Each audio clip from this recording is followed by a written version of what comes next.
وأولياء أمته وعلماء ملته سبحان اللہ وصلحاء دينه أجمعين أما بعد فأعوذ بالله من الشيطان الرجيم بسم الله الرحمن الرحيم في جنات يتساءلون عن المجرمين ما سلككم في سقر قالوا لم نك من المصلين ولم نك نطعم المسكين وكنا نخوض مع الخائضين وكنا نكذب بيوم الدين آمنت بالله صدق الله العظيم وبلغنا رسوله النبي الكريم الأمين قال النبي صلى الله تعالى عليه وسلم حبب إلي من دنياكم ثلاث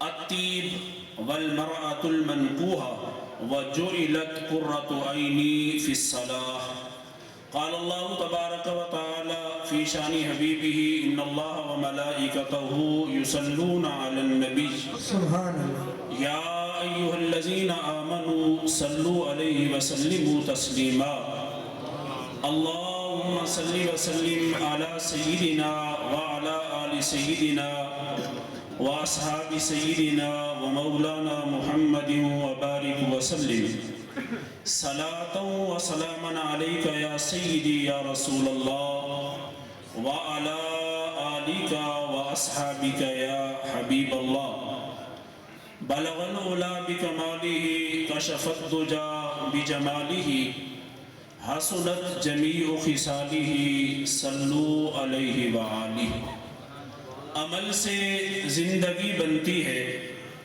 جنت بھی جہنم بھی یہ خاکی اپنی فطرت میں نہ نوری ہے نہ ناری ماشاءاللہ انتہائی عزت و احترام کے لائق معزز و محتشم سامعین حضرات آپ کافی وقت سے میرے کریم آقا صلی اللہ علیہ وسلم کے حسن کے تذکرے پیاری پیاری میٹھی میٹھی آوازوں میں خوبصورت الفاظ کے ساتھ سماعت فرما رہے ہیں اللہ عز و جل اس ذکر کی لذتیں اور برکتیں نصیب فرمائے آمین آپ نے ثنا خان سے کریم آقا صلی اللہ علیہ وسلم کے غلاموں سے سرکار کی صورت کی باتیں سنی میں چند منٹ آپ کو سرکار کی سیرت کی باتیں بتاتا ہوں سبحان اللہ سبحان کہ ہمارے کریم آقا کی صورت بھی بے مثال ہے میرے کریم آقا کی سیرت بھی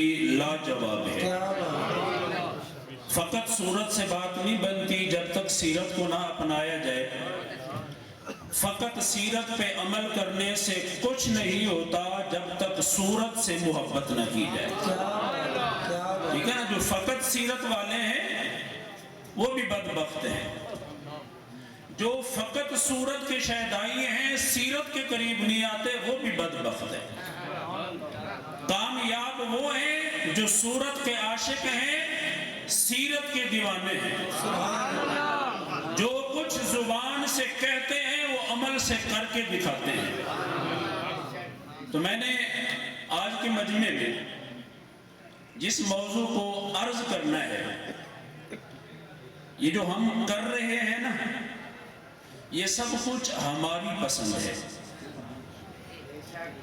جو کچھ ہم سن رہے ہیں سنا رہے ہیں لطف آ رہا ہے مزہ آ رہا ہے یہ ہماری پسند ہے لیکن میں نے آپ کے سامنے وہ چیز عرض کرنی ہے جو رسول اللہ کی پسند ہے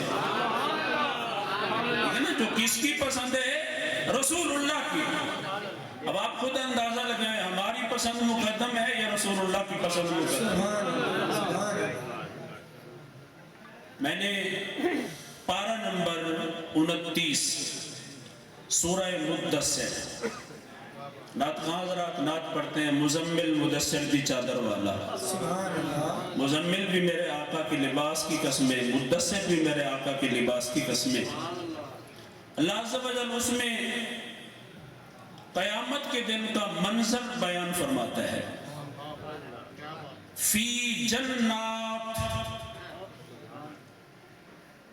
ہم تو یہاں کہتے ہیں نا جنت کی کیا ضرورت ہے، لیکن قرآن کہتا ہے جنت میں جاؤ گے پھر میں پوچھوں گا کہ دنیا میں کیا کر کے آئے ہو۔ سبحان اللہ۔ فی جنات، جب باغات میں جاؤ گے، جنتوں میں جاؤ گے، یتساءلون، وہاں ایک دوسرے سے سرگوشی کرو گے، ایک دوسرے سے باتیں کرو گے، پوچھو گے کہ فلاں کہاں ہے، فلاں کہاں ہے، فلاں نظر نہیں آ رہا۔ جو احباب نظر نہیں آ رہے ہوں گے تو پھر یہ ان کی خبر لینے کے لیے جنت کے بارڈر پہ جائیں گے۔ آج جہاں ہم کھڑے ہیں نا، جنت 7 آسمانوں سے اوپر ہے اور دوزخ 7 زمینوں کے نیچے ہے۔ سبحان اللہ۔ لیکن قیامت کے دن جنت اور دوزخ کو یوں جوڑ دیا جائے گا، جنتی جہنمیوں کی آوازیں سن سکیں گے، جنتی جہنمیوں کی آوازیں سن سکیں گے۔ یہ اللہ کا قرآن ہے۔ پارہ نمبر 8 سورہ اعراف میں پورا رکوع ہے، وَنَادَى أَصْحَابُ النَّارِ أَصْحَابَ الْجَنَّةِ أَنْ أَفِيدُوا عَلَيْنَا مِنَ الْمَاءِ۔ جہنمی جہنم میں جل رہے ہوں گے، کہیں گے او جنتی بھائیو، خدا کا واسطہ کچھ تو پانی دے دو، کچھ نعمتیں تو ہمیں دے دے۔ اس سے معلوم یہ ہوتا ہے اللہ کا قرآن فرماتا ہے کہ قیامت کے بعد جنت اور جہنم کو جوڑ دیا جائے گا، یہ پڑوسی بن جائیں گے۔ وہاں لوگ جا کر پوچھیں گے زندگی تم نے ہمارے ساتھ گزاری، بازار میں ہمارے ساتھ ہوتے تھے، محفل میں ہمارے ساتھ ہوتے تھے، کھانے میں ساتھ ہوتے تھے، پینے میں ساتھ ہوتے تھے، ہر جگہ پہ ساتھ ہوتے تھے۔ آج تم وہاں، ہم یہاں، ما سلککم، تمہیں یہاں چیز کون سی لائی ہے، کون سا عمل لایا ہے؟ فی سقر، جہنم میں۔ وہ سوال کریں گے، وہاں وہ تو پہلے ہی جہنم میں تڑپ رہے ہوں گے کہ شاید ان کو سچی بات بتانے سے ہماری بات بن جائے، تو وہ جواب کیا دیں گے؟ لم نکو من المصلین۔ سبحان اللہ۔ مسئلہ ذہن میں رکھیں، میں اللہ کا قرآن پڑھ رہا ہوں، کسی شاعر کا خیال نہیں ہے، کسی اخبار کی خبر نہیں ہے، کسی نیوز چینل کی خبر نہیں ہے کہ توجہ ادھر ادھر کریں گے۔ اللہ کے قرآن کا ایک ایک نقطہ، ایک زیر زبر حرف برحق ہے 1450 سال سے، اور قیامت تک ایسے رہے گا، نہ بدل سکا، نہ کوئی بدل سکتا ہے، نہ بدل سکے گا۔ وہ کیا کہیں گے؟ لم نکو من المصلین، ہم نماز نہیں پڑھتے تھے۔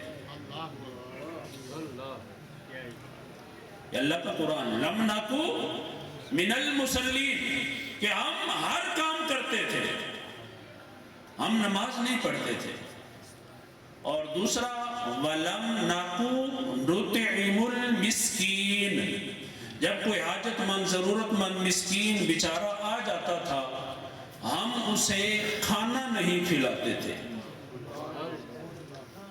اور مسکین آ جائے، آپ کھانا کھا رہے ہوں، وہ دیکھتا رہے، اللہ کتنا ناراض ہوتا ہے۔ میں یہاں آپ کو ایک مختصر حدیث تو لمبی ہے لیکن خلاصہ سناتا ہوں۔ اللہ کے نبی جناب سیدنا یعقوب علیہ السلام،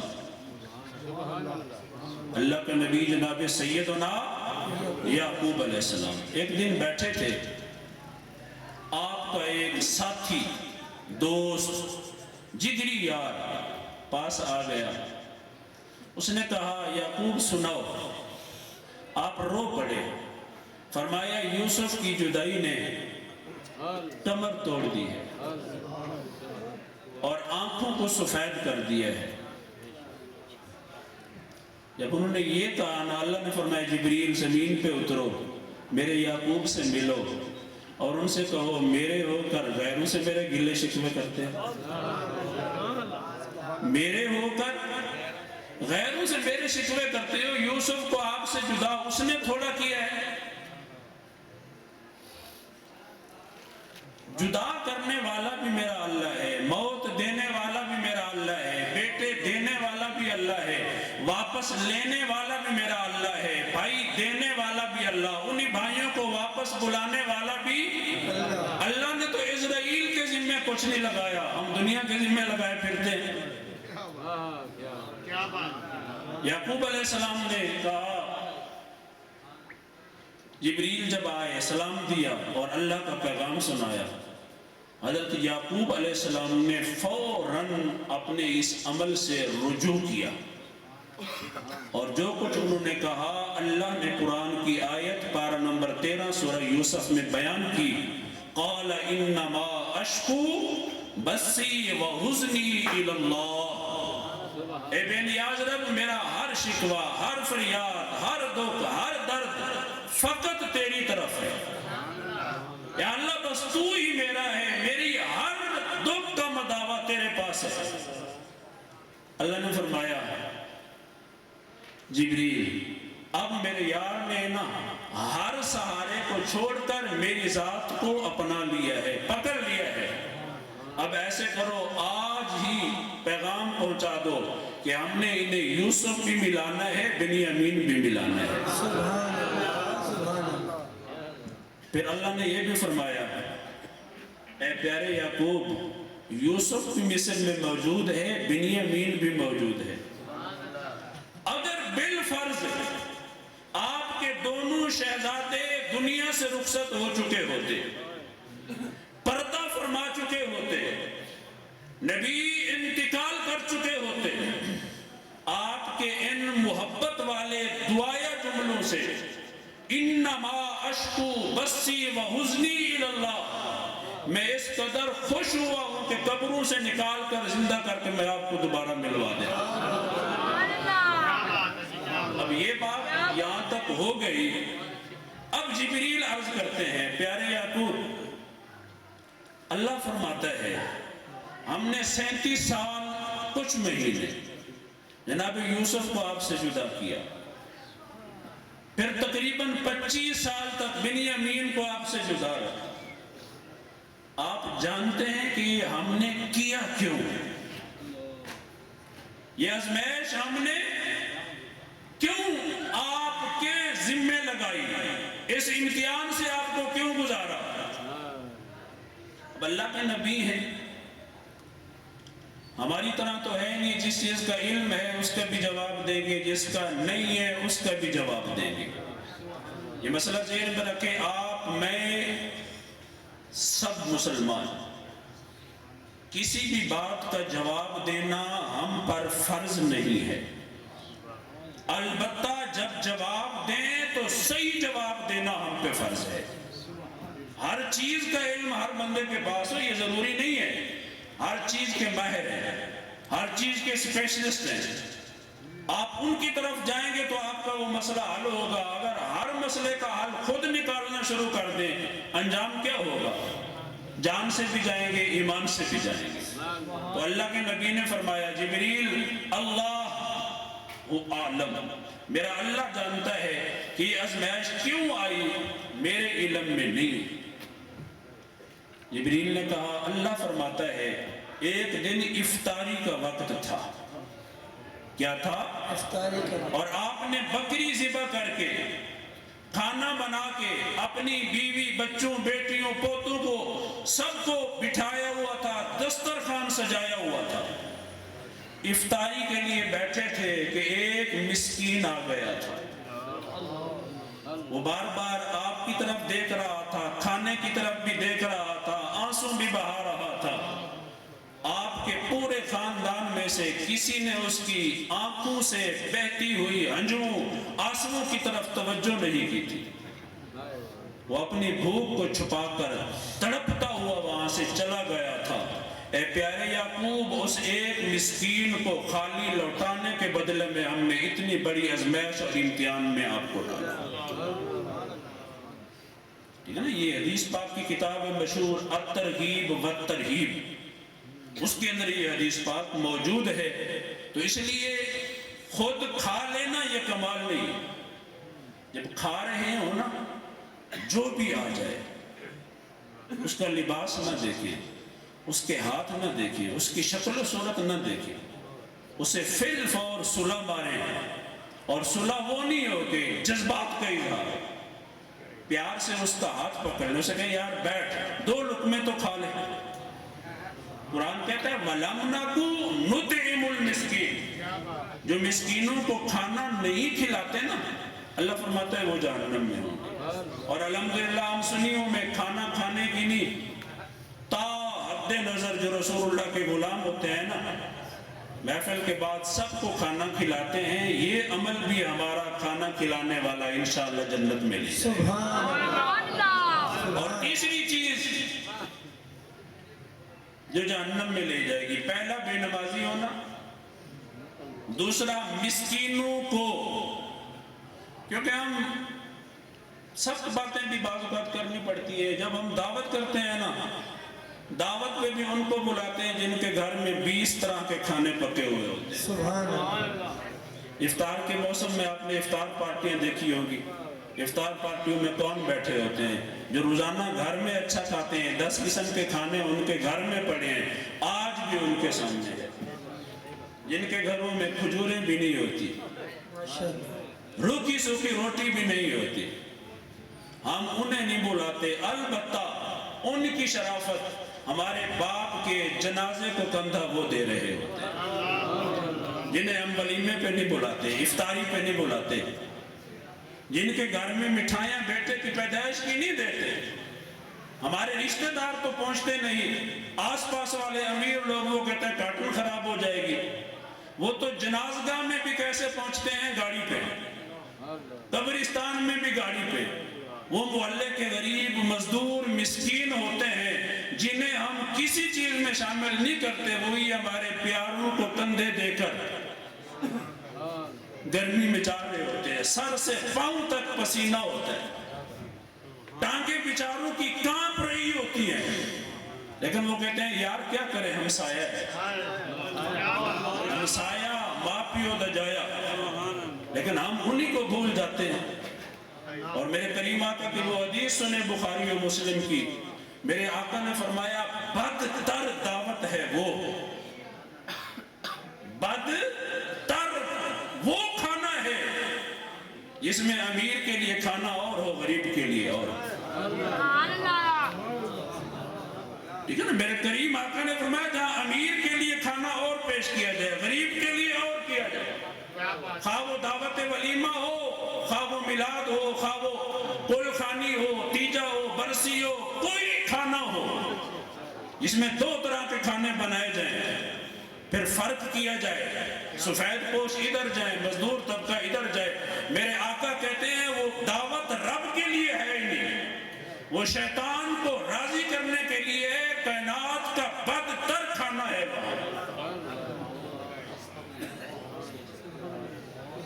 اور اسی چیز کو اللہ نے پارہ نمبر 30 سورۃ الماعون اس میں بیان فرمایا، ارائیت الذی یکذب بالدین فذلک الذی یدعو الیتیم ولا یحض علی طعام المسکین. فرمایا ہلاکت ہے ان لوگوں کے لیے جو نہ مسکینوں کو خود کھانا دیتے ہیں نہ دوسروں کو کھلانے کی دعوت دیتے ہیں. اگر آپ کے پاس نہیں ہے نا کھلانے کی طاقت، قرآن کہتا ہے اسے در کوئی ایسا دکھاؤ جہاں سے کھانا مل جائے، اس کا ہاتھ پکڑو، کسی ایسے کے پاس لے جاؤ یا اسے کھانا کھلاؤ. اور کسی کے پاس بھیجنا جب ظاہری اسباب نہ ہوں، یہ میرے کریم آقا کی سنت ہے.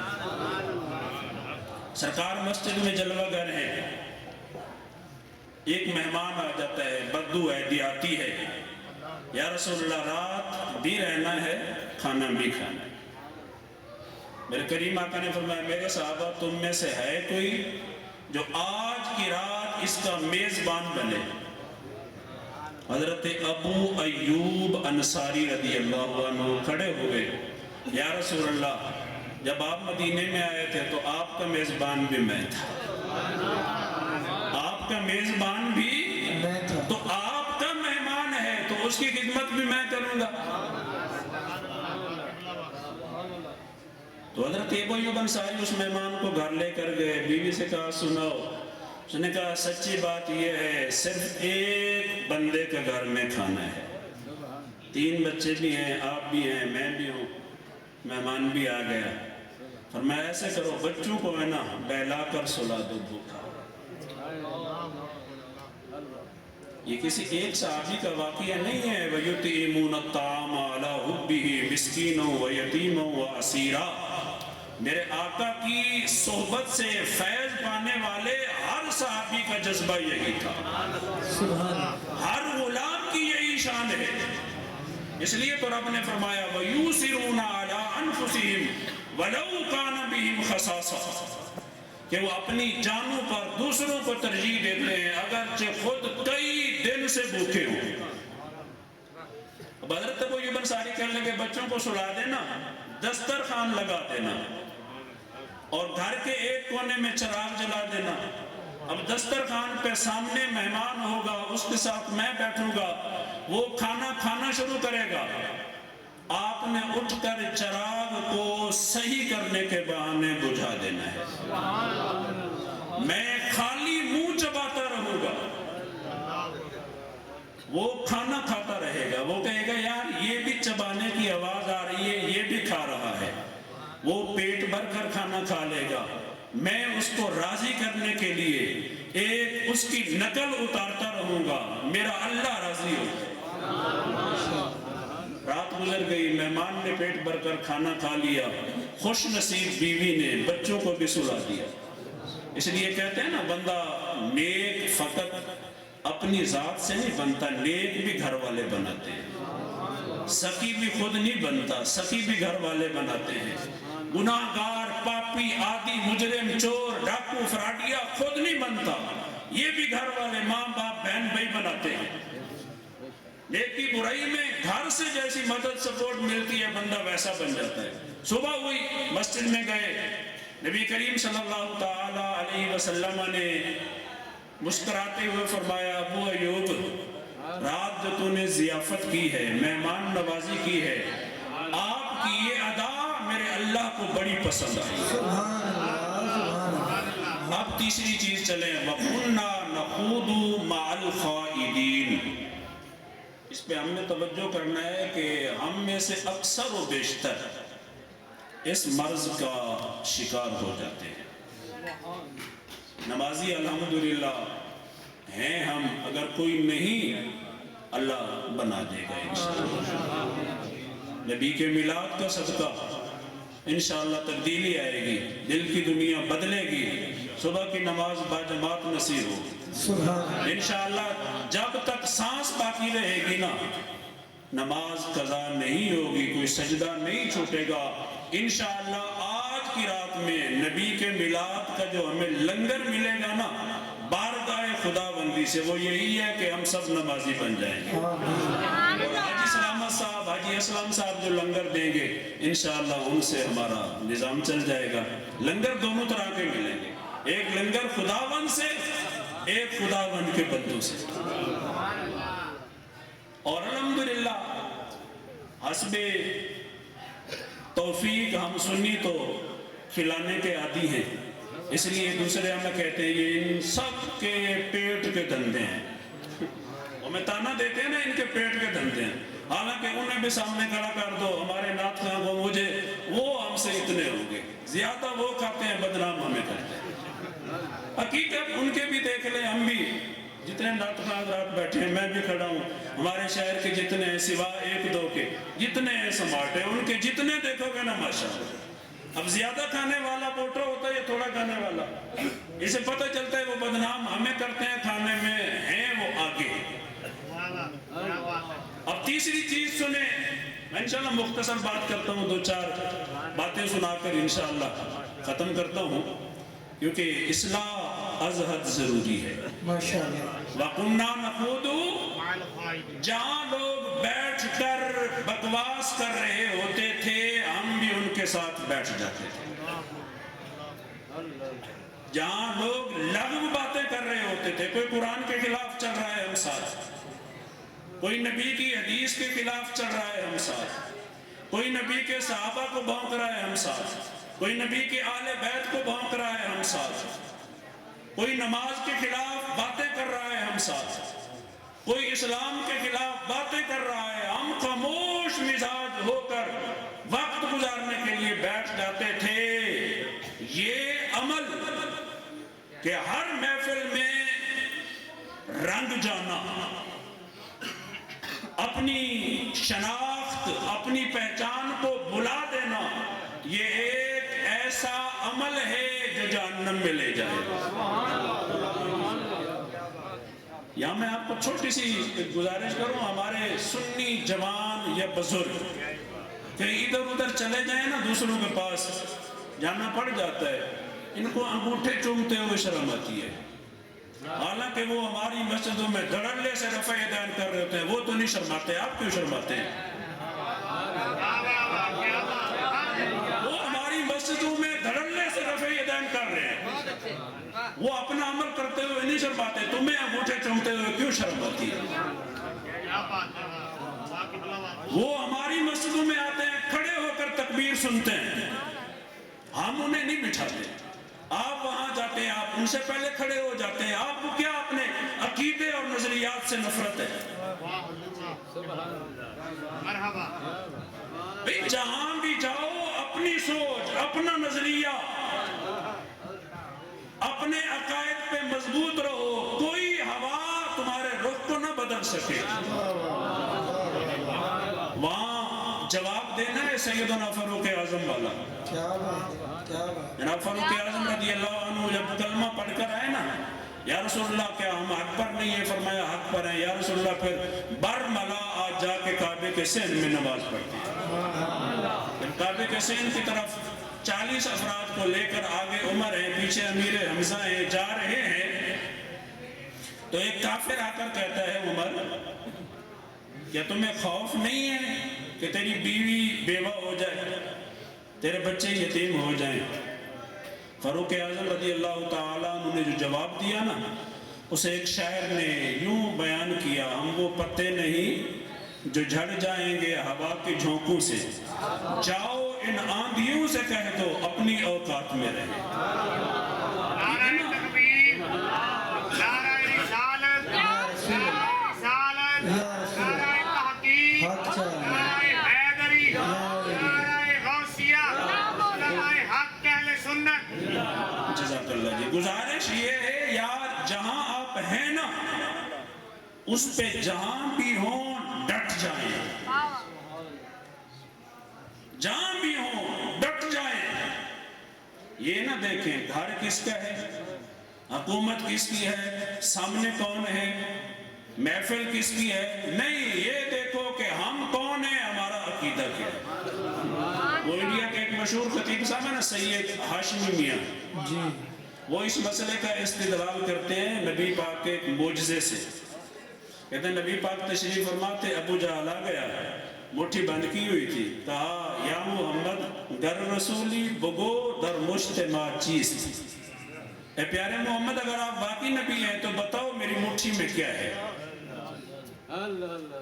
گفت محمد صلی اللہ علیہ وسلم، نبی پاک نے فرمایا میں بتاؤں تیری مٹھی میں کیا ہے یا وہ بتائیں میں کون ہوں؟ فرمایا میں بتاؤں تیری مٹھی میں کیا ہے یا تیری مٹھی میں موجود چیزیں وہ بتائیں میں کون ہوں؟ ابو جہل تو حیران ہو گیا کہ یہ بے زبان کیسے بولے گی؟ کہا جی آپ بتائیں۔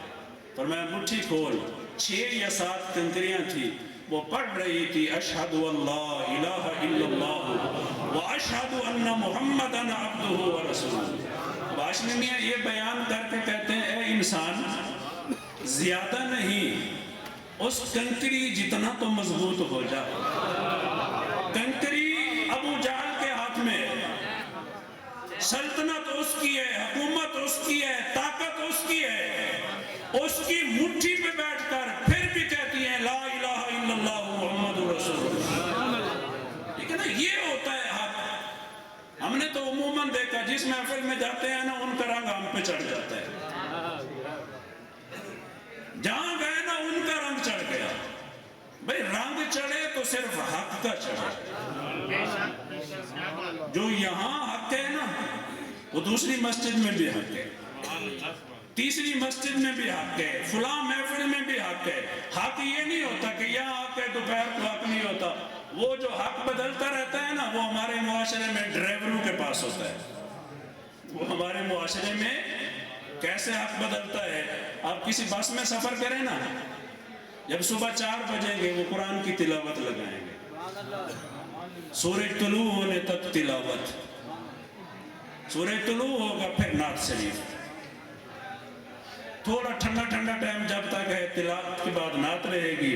جو ہی 7:30 8 ہوں گے پھر قوال تشریف لائے گا.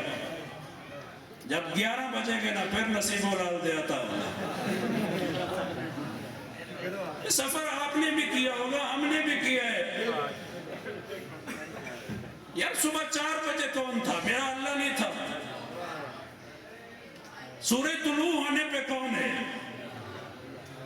سوا نیزے پہ جانے پہ کون ہے؟ زوال پہ جانے پہ کون سا ہے؟ ہم نے یہ کون سا ذہن بنا لیا کہ اس وقت یہ کرنا ہے, پھر یہ پھر یہ پھر یہ.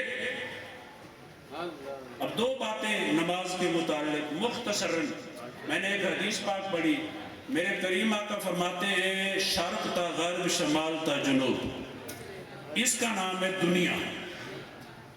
ٹھیک ہے نا, دنیا کیا ہے؟ شرق تا غرب شمال تا جنوب, جو موجودات ہیں از آدم تا قیامت علیہ السلام, یہ دنیا ہے. میرے کریم آقا فرماتے ہیں پوری دنیا سے مجھے 3 چیزیں پسند ہیں. نمبر 1 خوشبو. مسلمان سے کبھی بدبو نہیں آیا کرتی, مسلمان سے کبھی بدبو نہیں آیا کرتی, مسلمان سے خوشبو آتی ہے. اور ہمارے معاشرے میں ایک وہم کہ جو خوشبو لگاتا ہے اسے جن پکڑ لیتے ہیں. اور یار جو خوشبو نہیں لگاتا پلید رہتا ہے, جن اسے پکڑتے ہیں. باوضو رہنے والے کو, خوشبو لگانے والے کو, اجلا لباس پہننے والے کو, پاک جسم سے رہنے والے کو جن نہیں پکڑتے. خوشبو لگانا میرے آقا کی سنت, اور سرکار فرماتے ہیں یہ کائنات میں مجھے سب سے محبوب ہے. نمبر 2 المرأۃ المنکوحہ. ہمیں دنیا کی ہر عورت پسند آئے گی سوا اپنی بیوی کے. سرکار فرماتے ہیں میں اللہ کا رسول اس کائنات میں سب سے زیادہ جسے چاہتا ہوں وہ اپنے نکاح والی عورت ہے. تیسری چیز فرمایا جعلت قرۃ عینی فی الصلاۃ, میری آنکھوں کی ٹھنڈک نماز میں ہے. فرمایا میری آنکھوں کی ٹھنڈک, جو نماز پڑھتا ہے وہ نبی کی آنکھوں کو ٹھنڈا فرماتا ہے. جو نماز نہیں پڑھتا وہ کیا کرتا ہے؟ آگے الفاظ ایسے ہیں جو بولنا مناسب نہیں ہے. حضرت سیدنا عبداللہ بن عمر رضی اللہ تعالی عنہ آپ فرماتے ہیں نبی علیہ السلام نے فرمایا دین میں نماز کی اہمیت ایسے ہے جس طرح انسان کے جسم میں اس کا سر. آپ میں ہم سب بیٹھے ہیں, پاؤں سے لے کر سر تک یہ جو ہمارا پورا جسم ہے نا, اس میں جتنی اہمیت سر کی ہے اتنی اہمیت نماز کی دین میں ہے. اب یہاں میں آپ کو گزارش کروں, ہاتھ کتنے ہیں؟ 2. ایک کو کاٹ دو زندہ رہیں گے. پاؤں 2 ہیں, ایک کو کاٹ دو زندہ رہیں گے, دونوں کو کاٹ دو پھر بھی زندہ رہیں گے. یہ جسم طاقتور ہو جائے پھر بھی رہیں گے, کمزور لوگ بھی زندہ ہیں. لیکن اگر کسی کا سر کاٹ دیا جائے نا, ہاتھ 6 بنا دیے جائے, پاؤں 4 بنا دیے جائے, پیٹ ڈھول کے برابر بڑا کر دیا جائے, لیکن سر کو کاٹ دیا جائے, بتاؤ کیا زندگی باقی رہے گی؟ جس طرح سر کے بغیر میرے بھائیوں زندگی ناممکن ہے, اس طرح آپ کائنات میں جتنے چاہے نیک کام کر لیں, جتنے بڑے دعوے کر لیں, جتنے بڑے عمرے، حج، احرام، تاجر جو کرنا چاہیں کر لیں، اگر آپ کے دامن میں نماز نہیں ہے تو آپ کا دین نامکمل ہے۔ اور واحد مسئلہ ہے نماز والا جس پہ 700 صحابہ کرام کا فتویٰ ہے کہ ایک وقت کی نماز بغیر عذر کے چھوڑنے والا اسلام سے نکل جاتا ہے، جہنم پہ اس کا نام لکھ دیا جاتا ہے۔ تو سب آپ نے نماز پڑھنی ہے، اور الحمدللہ اسی نماز کے لیے ہمارے آج کی محفل کے میزبان حاجی سلامت صاحب، حاجی اسلم صاحب، انہوں نے ایک اہتمام کیا ہے۔ پاس ہی کچھ دن پہلے ایک عظیم الشان مسجد کا افتتاح کیا ہے۔ حاجی صاحبان نے، ہم بھی آئے تھے، ہمیں دعوت تھی، الحمدللہ 14 مرلوں پر محیط وسیع مسجد حاجی صاحبان نے بنیاد رکھ دی ہے، انشاءاللہ اللہ توفیق بھی دے گا۔ اور یہ مسجد کوئی عام بندہ نہیں بنا سکتا، مسجد وہ بناتا ہے جو پکا سچا مومن ہوتا ہے۔ اللہ اس چیز کا بھی انہیں اجر و ثواب عطا فرمائے۔ آمین۔ اب آخر میں ایک چھوٹا سا مسئلہ 2-4 لفظوں میں، میرے بھائی عبداللطیف رضا صاحب، ان کا نام کیا ہے؟ عبداللطیف۔ میں نے 4 نعت خانوں سے سنا، وہ سب کہہ رہے تھے لطیف بھائی، لطیف بھائی، ٹھیک ہے نا؟ وہ تو اس بات سے راضی نہیں ہے، وہ اس بات سے راضی، کیونکہ اللہ کا قرآن ہے، پارہ نمبر 25 ہے۔ کیونکہ الحمدللہ جو بھی چیز عرض کروں گا نا، میرے پاس 2 چیزیں ہوتی ہیں، یا اللہ کا قرآن ہوتا ہے یا نبی کا فرمان، ٹھیک ہے نا؟ 2 چیزیں، کیونکہ 25 سال ہو گئے پڑھاتے ہوئے، اب ہم بھی ادھر ادھر کی چھوڑیں گے تو پھر قرآن حدیث پڑھانے کا فائدہ کیا؟ اللہ نے فرمایا اللہ لطیف بعبادہ، اللہ اپنے بندوں پہ لطیف ہے، تو لہذا بندہ لطیف نہیں ہوتا، بندہ عبداللطیف ہوتا ہے۔ بندہ رحمان نہیں ہوتا، بندہ عبد الرحمان ہوتا ہے۔ بندہ مجید نہیں ہوتا، وہ عبد المجید ہوتا ہے۔ یہ جتنے اللہ کے نام ہیں نا، جن کے شروع میں لفظ عبد یا غلام لگایا جاتا ہے، اس عبد یا غلام کو ختم کر کے کسی بندے کے لیے وہ لفظ خدارا نہ بولا کرو، جب تک 57 بولتے رہے تو اللہ معاف کر دے گا۔